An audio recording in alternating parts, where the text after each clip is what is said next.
जनमू कैसे दर्द दिल देला हो प्यार के नमवा पर कहलू खेला हो जाए गोरी जिले हम अकेला हो प्यार के नमवा पर कहलू खेला हो प्यार के नमवा पर कहलू खेला हो प्यार के नमवा music by A B Gupta mix by Aditya recording studio Gopalganj.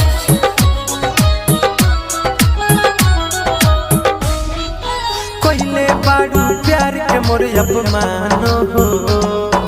कबहू नहीं माफ करब ये जानो हो कोइले बाड़ू प्यार के मोर अपमानो हो कबहू नहीं माफ करब ये जानो हो